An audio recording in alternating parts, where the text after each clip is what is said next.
I always struggled to design characters. There were too many questions and no answers. But that ends today. Today, we overcome. Method 1. Easy. Get some references you really like and ask yourself, why did I like this?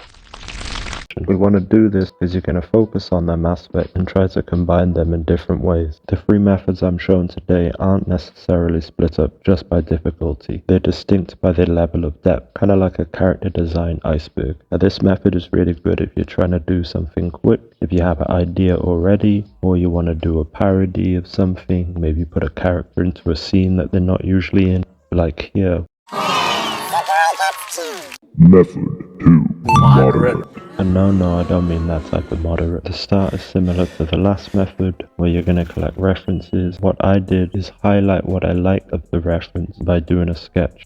It doesn't have to be an exact sketch. I tried to keep this drawing to around 10 minutes, so I'm not spending too long on it. And after you've done that with all the references, you're going to have drawings that highlight things that you like. And then you're going to put those together and try to create new ideas from it. It's really important that you don't focus on the quality of the drawing, because what we're trying to do here is create new ideas and concepts that can be built on. We don't need none of that perfect anatomy or any of that shit. And it's completely okay to get additional reference to help you cultivate those ideas, just like I did here. That's kind of the irony of drawing from imagination, because all you're doing is using a visual library, and this is where method 3 really stands out.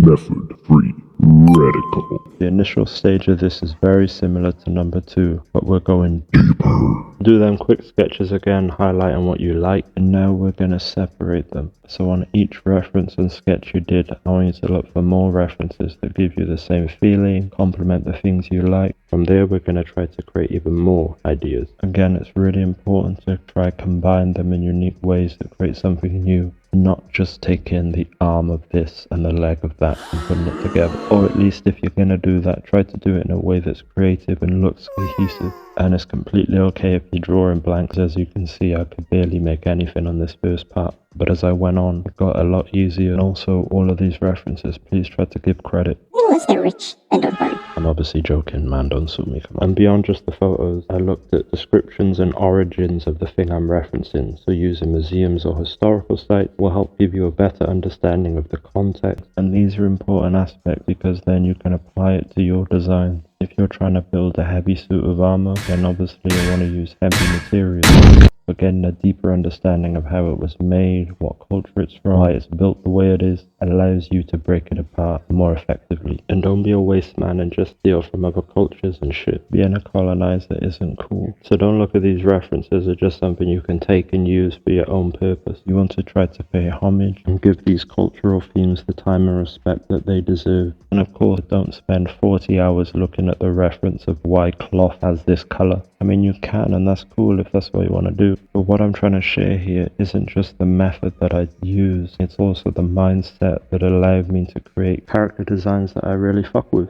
So everything here is advice that you should adapt to yourself, and this isn't a textbook, follow every single step. This is all about doing what works best for you. This is literally why I made these methods in this video, because when I tried to do character design, I had no idea what to do. So I hope sharing this will help you on your journey too. We're going to take all the sketches that you've done and put them all together, and then we're going to use our own work as reference for creating more. Now this is a legal loophole. I'm joking, like, no suing, please. But the same principle applies. We don't want to just take parts and put them together. Put some effort in considering what makes it look cohesive to you. Is it the silhouette? Is it the way that the fabric flows? Focus on these aspects. Try to put them together in a way that complements rather than takes away. And it's really important for me to stress that if the things you're drawing don't look good from the point of like aesthetic, that doesn't matter too much. We can refine this in the future. What we're trying to do here is get better at creating new ideas. So the perspective or folds might look incorrect, but that's not what we're here for. But all we want to practice is getting better at creating new ideas and giving ourselves a visual library to pull from in the future. And whilst we're on that point, comment below your favorite genres or series to pull reference from and what you like about them. One thing recently that I thought is sick is the TV series Severance. It's probably got some of the best everything, to be honest. The characters, the cinematography, everything. Color, music,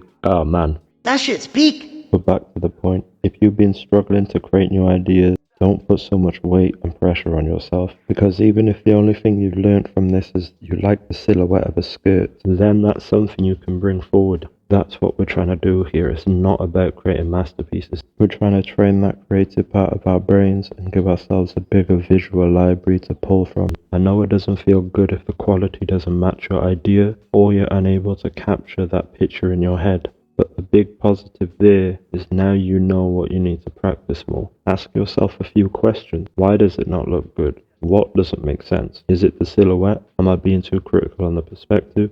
So it hasn't got to be realistic. You could do JoJo type shit. Like, important thing is, does it look good to you? Does it spark ideas for you? Is this something you can use in the future? And even if it's no to all of those questions, that's completely okay. This is a process. This is a journey, something you can refine. I'm hoping that me showing my process will either give people ideas or actually be a method that they can just copy. So with that said, going forward, I'm aiming to make a video once a week. So feel free to comment asking for help or how you do character design. We can help each other get better. Aside of that, if this video gets, I don't know, 10 likes, I'll read a book to you or something. I'll do like an ASMR thing where I act as your slightly obsessive housekeeper or some shit. I don't know, man, but really, I hope this shit's helped. If not, okay, cool. Thanks, bye.